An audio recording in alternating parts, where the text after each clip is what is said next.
جہان داستان میں آپ کا خیر مقدم ہے۔ امید ہے کہ آپ خیریت سے ہوں گے۔ آج میں آپ کے لیے ہنا اور شکاری کی ایپیسوڈ نمبر 11 لے کے آیا ہوں۔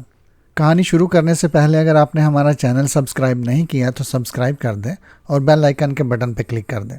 تو شروع کرتے ہیں ہنا اور شکاری کی ایپیسوڈ نمبر 11، بلالی۔ یہ لوگ معلوم ہوتا ہے تمہارے دوست نہیں ہیں۔ میں نے امام حجر کی لاشوں کی طرف اشارہ کیا۔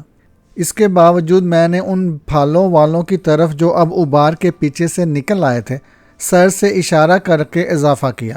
یہ لوگ ان مرے ہوں سے کچھ زیادہ مختلف نہیں ہیں۔ ایک ہی جول کے پلے ایک دوسرے سے مشابہ ہوتے ہیں، تاہم جب وہ بڑے ہو جاتے ہیں تو آپس میں لڑنے لگتے ہیں، بڑے میاں نے جواب دیا۔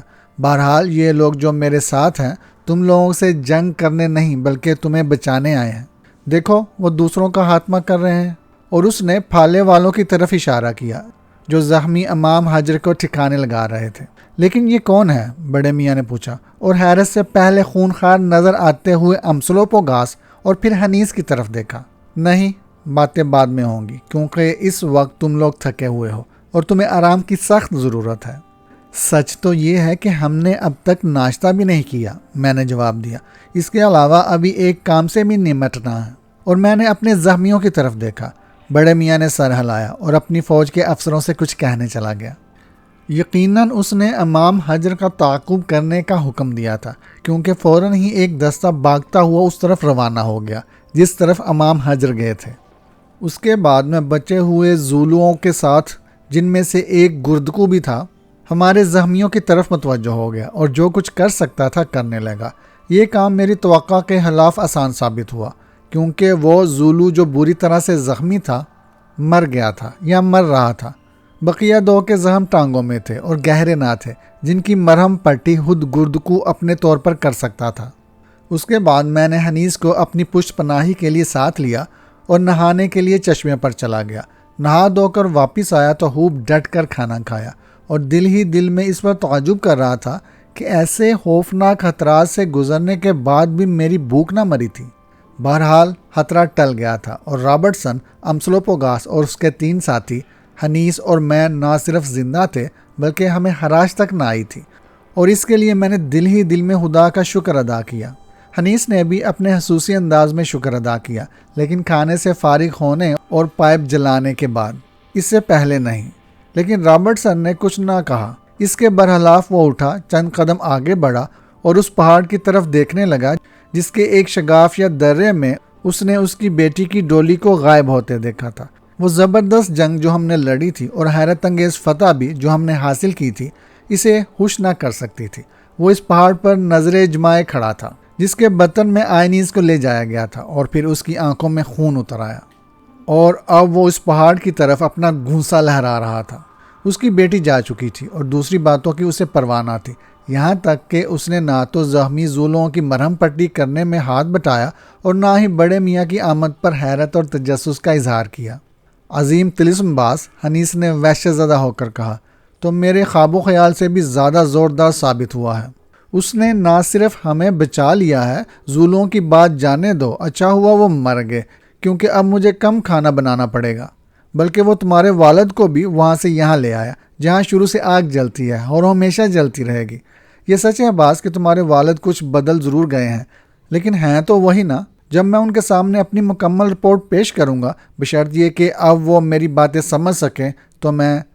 گدھے کے بچے، بکواس بند کرو، میں نے کہا۔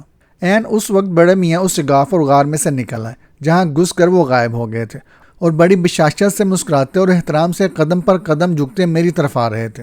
بڑے میاں آ کر اس پشتے پر بیٹھ گئے جو ہم نے اپنے بچاؤ کے لیے بنایا تھا۔ اپنی بے حد خوبصورت سفید داڑھی پر ہاتھ پھیر کر وہ چند ثانیوں تک ہمارا جائزہ لیتے رہے اور پھر مجھ سے مخاطب ہو کر کہا، تمہیں اس بات پر فخر کرنا چاہیے کہ اتنی کم تعداد میں ہونے کے باوجود اتنے بہت سے کتوں کو شکست دے دی۔ تاہم اگر مجھے تیزی سے یہاں پہنچنے کا حکم نہ دیا گیا ہوتا تو میرے خیال میں تم لوگ بھی ان میں شامل ہوتے۔ اور بڑے میاں نے ان مردہ زولوؤں کی طرف دیکھا جنہیں چند قدم دور احترام سے لٹا دیا گیا تھا اور ان کے ساتھی ان کے دفن کرنے کے لیے مناسب جگہ تلاش کر رہے تھے۔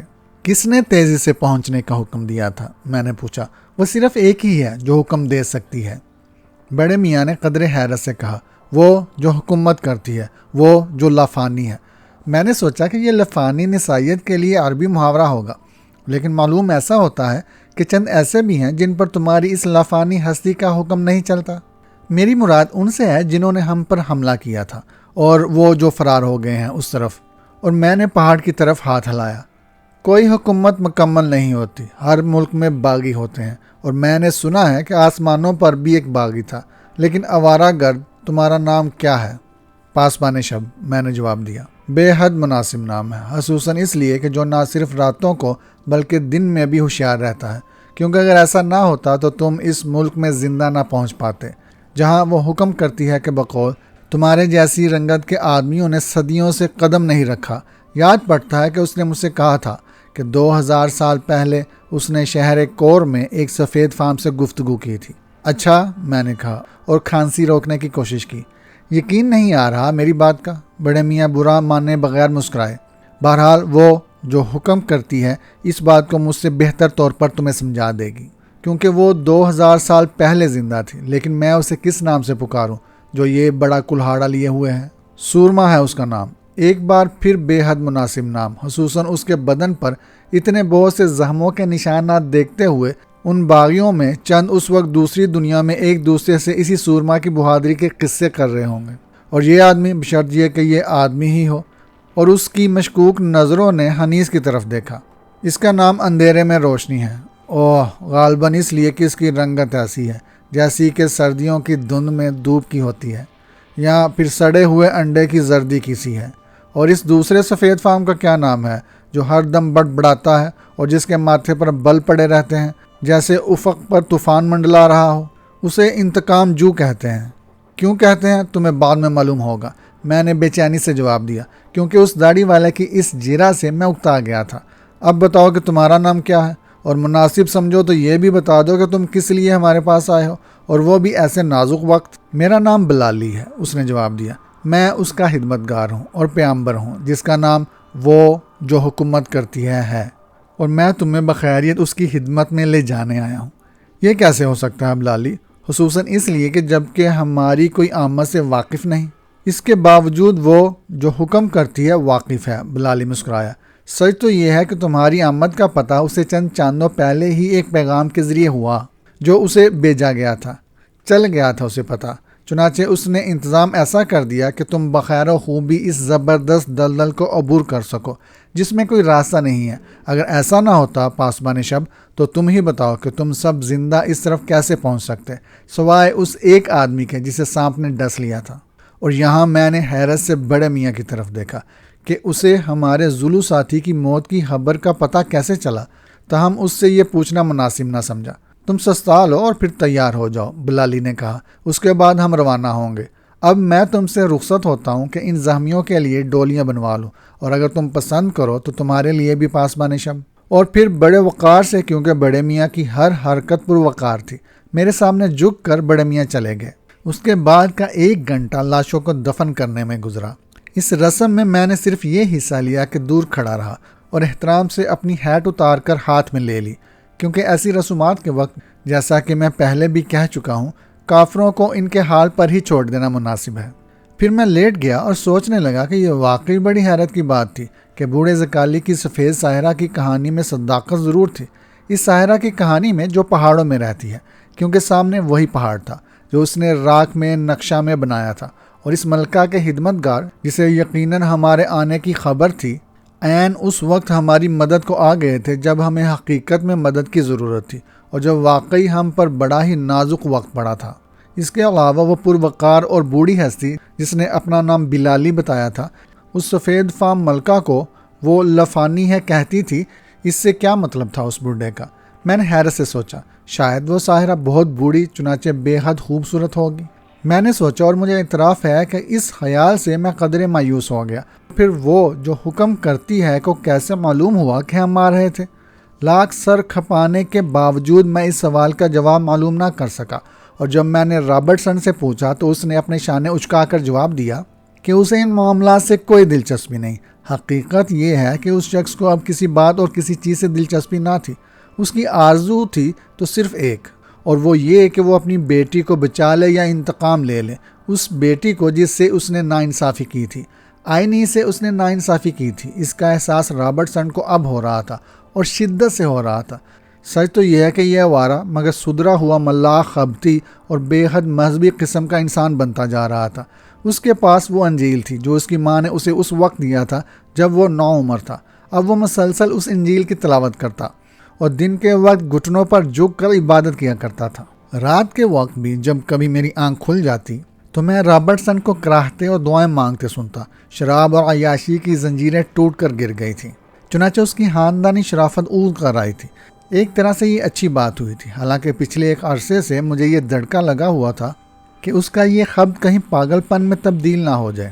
اور سچ تو یہ ہے کہ اپنے آوارہ دور میں وہ ایک ہنسوڑ اور عمدہ دوست تھا۔ بہرحال انہی خیالات میں غلطوں پیچا میں سو گیا۔ یہ خیال تو ضرور آیا کہ ہو سکتا ہے کہ میں سوتے میں ہی قتل کر دیا جاؤں، کیونکہ بلالی کے ساتھی بھی ان آدم خوروں سے مختلف نہ تھے جن سے ہم نے جنگ کی تھی۔ چنانچہ ممکن تھا کہ انہیں بھی اپنے بھائیوں کی لت لگی ہوئی ہو، لیکن یہ بیانہ خیال بھی مجھے گہری نیند سونے سے باز نہ رکھ سکا۔ 1 گھنٹے کی نیند کے بعد بیدار ہوا تو تازہ دم تھا۔ حنیس کو میں نے اپنے پیروں میں وفادار کتے کی طرح سوتے دیکھا۔ 1 گھنٹے بعد اس نے مجھے جھنجھوڑ کر بیدار کیا۔ اٹھو باس، وہ آ رہے ہیں، اس نے کہا۔ میں اچھل کر اور اپنی بندوق گھسیٹ کر ایک دم سے اٹھ کھڑا ہوا، کیونکہ میں نے سمجھا کہ ہم پر دوبارہ حملہ ہو رہا ہے، لیکن دیکھا کہ بلالی اپنی لمبی سفید داڑھی ہلاتا چلا آ رہا تھا۔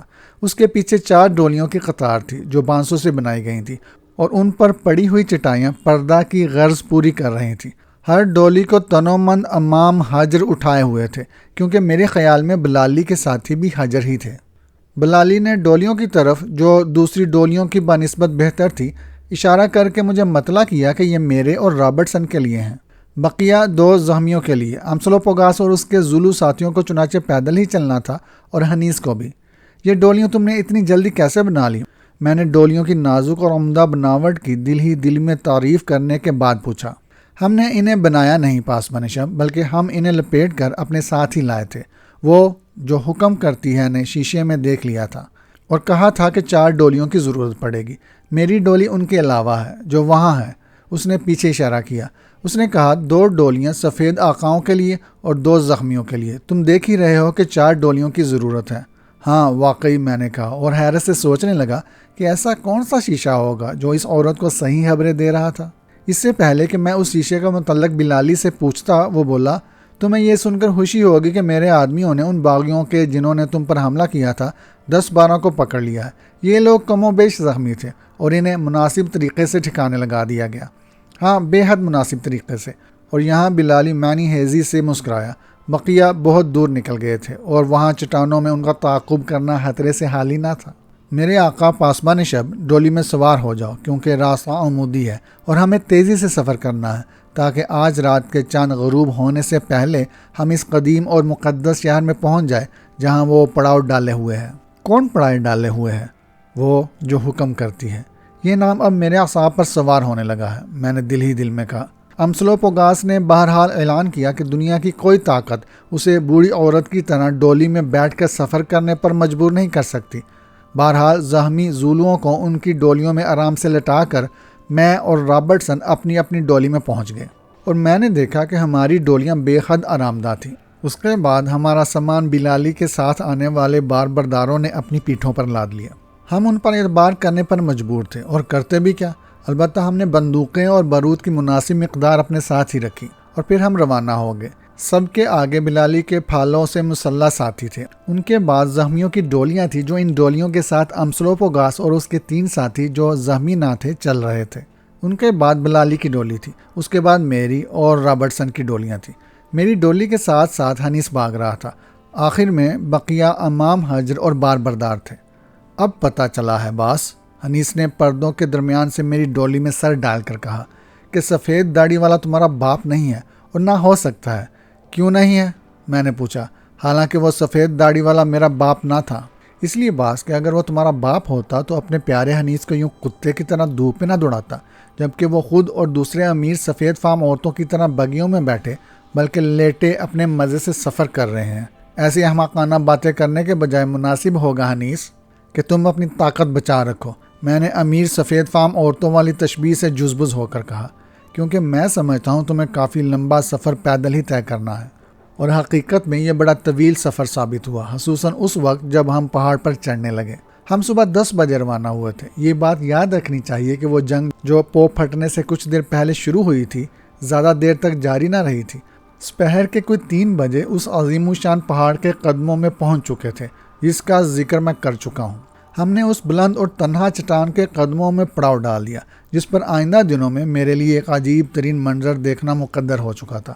یہاں بیٹھ کر ہم نے وہ اپنا بچا ہوا کھانا کھایا جو ہم اپنے ساتھ لائے تھے۔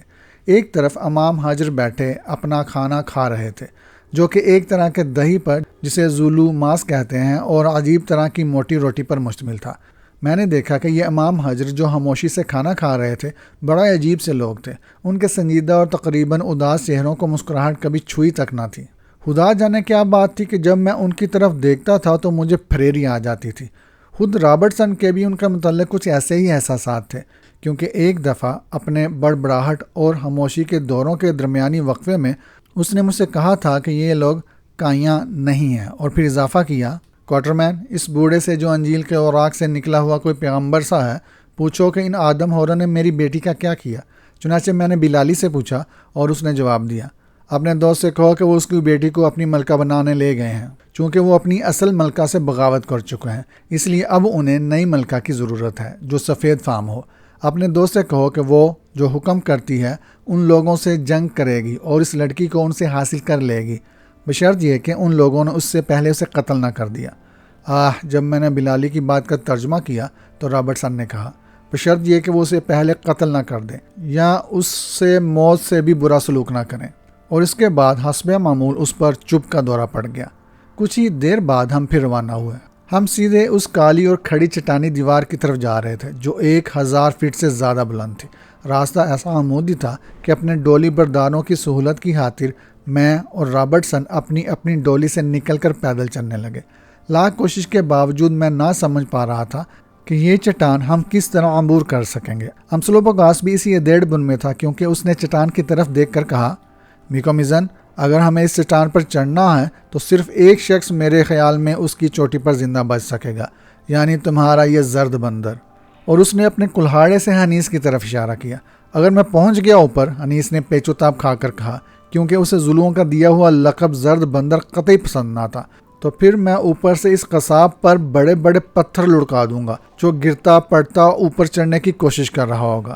امسلوپوگاس مسکرایا، کیونکہ وہ مذاق سمجھ سکتا اور اس سے محفوظ ہو سکتا تھا، پھر چوٹ براہ راست اسی پر کیوں نہ کی گئی ہو۔ اس کے بعد ہم چلتے چلتے ٹھہر گئے اور باتیں کرنے لگے، کیونکہ چڑھائی سے ہمارا سانس پھول گیا تھا۔ آخرکار ہم چٹان کے سرے پر پہنچ گئے، جہاں بظاہر ہمارے اس بے دم کر دینے والے سفر کو ختم ہونا چاہیے تھا، لیکن یکا یک ہوا یہ کہ سیاہ چٹانی دیوار میں سے اور عین ہمارے سامنے سے ایک انسانی سایہ نکل آیا۔ وہ اپنے ہاتھ میں لمبا پھالا لیے ہوئے اور سفید چوا پہنے ہوئے تھا۔ اس پرسرار آدمی نے پھٹی ہوئی آواز میں ہمیں للکارا، اور پھر وہ بھوت کی طرح دفتن ہمارے سامنے کھڑا ہوا تھا۔ حالانکہ یہ ہم نہ دیکھ سکے کہ وہ کہاں سے آیا تھا، لیکن چند ثانیوں بعد ہی یہ معمہ حل ہو گیا۔ یہاں اس چٹانی دیوار میں ایک شگاف تھا، اور چونکہ اندرونی چٹان آگے نکل کر اسی پر جھک گئی تھی، اس لیے یہ شگاف چند گز دور سے بھی دکھائی نہ دیتا تھا۔ اس کے علاوہ یہ صرف 4 فٹ کشادہ تھا۔ زبردست پہاڑ میں ایک چھوٹی سی دراز جو تاریخ کے کسی دور میں خبوط عرضی سے پیدا ہو گئی تھی، اور حقیقت میں یہ دراڑ ہی تھی، کیونکہ اس میں داخل ہونے کے بعد اوپر بہت اوپر آسمان کی ہلکی سی روشن لکیر دیکھی جا سکتی تھی۔ اور پھر اس راستے میں اندھیرا ایسا تھا کہ اس میں داخل ہونے والوں کو مشعلیں جو ہر دم وہاں تیار رکھی جاتی تھی جلا کر آگے بڑھنا پڑتا تھا۔ اس دراڑ میں کھڑا ہوا تنہا ایک آدمی 100 آدمیوں کو اس وقت تک روک سکتا تھا جب تک کہ وہ خود مارا نہ جائے۔ اس کے باوجود یہاں سخت پہرا تھا، نہ صرف دراڑ کے دہانے پر جہاں سے وہ مسلح سپاہی نکل کر ہمارے سامنے آ گیا تھا، بلکہ اس کے ہر موڑ اور ہر پیچ پر۔ اور اس اندھیرے راستے میں بے شمار پیچ و خم تھے۔ اس اندھیری دراڑ میں ہم آگے بڑھے۔ زولوؤں کو یہ سفر پسند نہ آیا، کیونکہ وہ روشنی کے دل دادا تھے، اور میں نے دیکھا کہ امسلوپوگاس بھی خوفزدہ تھا اور پیچھے رہ گیا تھا۔ خود حنیس بھی قدرے بے چین اور چکنا تھا، کیونکہ اسے شک تھا کہ ہمیں پھانسنے کے لیے ہی جال تھا، اور خود میں بھی مطمئن نہ تھا، حالانکہ بظاہر پرسکون تھا اور بڑی دلچسپی کا اظہار کر رہا تھا۔ صرف رابرٹسن ہر طرف سے بے پرواہ اس آدمی کے پیچھے چل رہا تھا جو مشعل لیے ہوئے تھا۔ بوڑھے بلالی نے اپنی ڈولی میں سے کچھوے کی طرح گردن نکال کر اور چیخ کر مجھ سے کہا کہ ڈرنے کی کوئی بات نہیں، کیونکہ اس راستے میں کھنڈر اور غار نہ تھے۔ اس کی آواز اس تنگ راستے میں، جس کے دونوں طرف فلک بوس چٹانی دیواریں کھڑی تھی، بڑی مہم معلوم ہوئی۔ کوئی آدھے گھنٹے تک ہم چٹان کے بطن میں چلتے رہے۔ ہر موڑ پر ہوا کے ایسے تیز جھکڑ آتے اور ہم سے ٹکراتے تھے کہ زخمیوں کی ڈولیاں کئی دفعہ الٹتے الٹتے بچ گئیں، لیکن راستہ بہرحال محفوظ تھا اور گرنے کا کوئی خطرہ نہ تھا، کیونکہ جیسا کہ میں نے کہا دونوں طرف چکنی ہموار عمودی چٹانیں بلند ہوتی چلی گئی تھیں، جن کی چوٹی پر آسمان کا نیلا فیتا لٹکا ہوا تھا۔ آخرکار دراڑ ذرا کشادہ ہوئی اور روشنی بھی اتنی اندر آ گئی کہ اب مشعلوں کی ضرورت باقی نہ رہی، اور پھر دفعتاً ہم اس سے باہر اور پہاڑ کے ایک پہلو اور سطح مرتفع پر کھڑے تھے۔ ہمارے پیچھے کافی اور سیدھی چٹان کوئی 1000 فٹ تک بلند کھڑی تھی کہ جیسی دوسری طرف تھی جس طرف سے ہم آئے تھے، اور ہمارے سامنے نیچے بہت نیچے ایک خوبصورت میدان تھا جو گول تھا اور بے حد وسیع تھا، اور اس میدان کو ہر طرف سے چٹانیں گھیرے ہوئی تھیں۔ یہ چٹانیں یقیناً اس چٹان کا سلسلہ تھی جس کے بطن میں سے گزر کر ہم آئے تھے۔ مؤثر یہ کہ اپنی بے پناہ وسعت کے باوجود یہ میدان ایک خوابیدہ آتش فشاں کا زبردست دہانہ تھا، اور آخر میں یہ کہ اس میدان کے مرکز سے ذرا ہٹ کر ایک بڑا شہر تھا، کیونکہ میں اپنی دوربین کی مدد سے عظیم الشان دیواریں دیکھ رہا تھا جو پتھر کی بنی ہوئی اور دیواریں گھروں کی تھیں، اور یہ گھر ایسے تھے کہ افریقہ کے ویرانوں میں مجھے کسی جگہ اس ساخت کے گھر دیکھنے کو نہ ملے تھے۔ کون رہتا ہے اس شہر میں نے بلالی کی ڈولی کے قریب جا کر پوچھا۔ کوئی نہیں، اس نے جواب دیا، ہزاروں سال سے یہ شہر مردہ اور اجاڑ پڑا ہے، البتہ فی الحال وہ جو حکم کرتی ہے اسی شہر میں پڑاؤ ڈالے ہوئے ہے، اور وہ بھی اپنی فوج کے ساتھ، اور ہمیں وہیں پہنچنا ہے۔ کہارو آگے بڑھو۔ چنانچہ میں اور رابرٹسن ایک بار پھر ڈولیوں میں سوار ہو گئے اور ہمارا قافلہ آگے بڑھا۔ اب چونکہ اتار تھا اس لیے ہماری رفتار تیز تھی، راستہ صاف اور سیدھا تھا، چنانچہ تیز رفتاری خطرناک ثابت نہ ہو سکتی تھی۔ اس دن ساری سپہر ہم ڈھلان اترتے رہے اور سورج کے غروب کے وقت میدان کے کنارے پر پہنچ گئے۔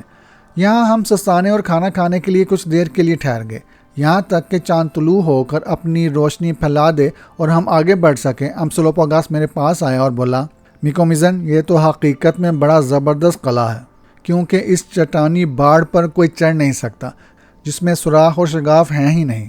ہاں امسلوپوگاس، میں نے کہا، لیکن یہ وہ باڑ ہے، اس میں داخل ہونے کے بعد دوبارہ باہر نکلنا مشکل نظر آتا ہے۔ امسلوپوگاس، ہماری حیثیت اب ان جنگلی بھینسوں کی سی ہے جو گہرے کھڈ میں گر گئے ہوں۔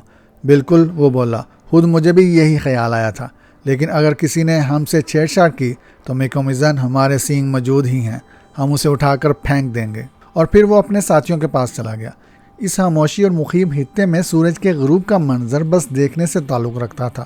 ابتدا میں آتش فشاں کا وہ دہانہ روشنی سے یوں بھر گیا جیسے پیالے میں آگ، اور پھر جب سورج زبردست اور سرخ گولا مغربی چٹان کے پیچھے گیا تو نصف میدان میں مکمل ترین اندھیرا پھیل گیا، اور پھر یہ عجیب تماشا نظر آیا جسے اندھیرا مشرقی سمت کی روشنی پر جلغار کر رہا ہو۔ وہ آگے بڑھتا اور روشنی کو نگلتا چلا گیا، اور میدان کے مشرقی کنارے تک اندھیرے نے اجالے کو پسپا کر دیا، اور اب مغربی چٹان کی چوٹی روشن تھی اور اس کا عکس میدان میں پڑ رہا تھا، اور شمال اور جنوبی چٹانوں پر پرسرار روشنیاں ناچ رہی تھیں۔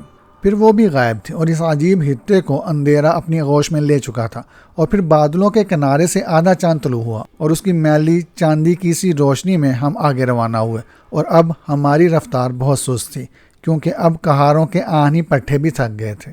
میں اس سفر میں کچھ زیادہ نہ دیکھ سکا، لیکن میں نے اندازہ لگایا کہ ہم کھڑی فصل کے درمیان سے گزر رہے تھے۔ پودوں کی بلندی سے پتہ چلتا تھا کہ بہت عمدہ فصل تھی، اور اس زمین میں فصل کو ظاہر ہے کہ عمدہ ہونا چاہیے۔ اس کے علاوہ ہم نے 1-2 چشمے بھی عبور کیے۔ اس کے بعد میں سو گیا۔ اول میں تھکا ہوا تھا، اور پھر ڈولی کے ہلکورے ہنڈولے اور کہاروں کا گیت جو وہ اونچی آواز میں گا رہے تھے، کیونکہ اب گھر قریب تھا اور حملے کا کوئی خوف نہ تھا، لوری کا کام دے رہے تھے۔ چنانچہ میں سو گیا۔ جب آنکھ کھولی تو معلوم ہوا کہ ڈولی ٹھہر گئی تھی، اور بلالی کی آواز کہہ رہی تھی، اب ڈولی میں سے اتر آئیے سفید فام آقا، اور اپنے ساتھیوں کے ساتھ کالے سورما کے ساتھ اور اس زرد روح کے ساتھ جس کا نام اندھیرے میں روشنی ہے تشریف لے چلیے۔ وہ جو حکم کرتی ہے اسی وقت تم سے ملنا چاہتی ہے۔ ہاں، اس سے پہلے کہ تم کھاؤ اور آرام کرو تمہیں اس کی خدمت میں حاضر ہونا ہے، اور اسے انتظار کروانا مناسب نہیں۔ اپنے دوسرے ساتھیوں کی طرف سے بے فکر رہو، تمہاری واپسی تک ہر طرح ان کا خیال رکھا جائے گا۔ یہ کہانی ابھی جاری ہے۔ کہانی پسند آئے تو لائک ضرور کیجیے گا، ہمارے چینل کو سبسکرائب کر دیں اور بیل آئیکن کے بٹن پر کلک کر دیں۔ شکریہ۔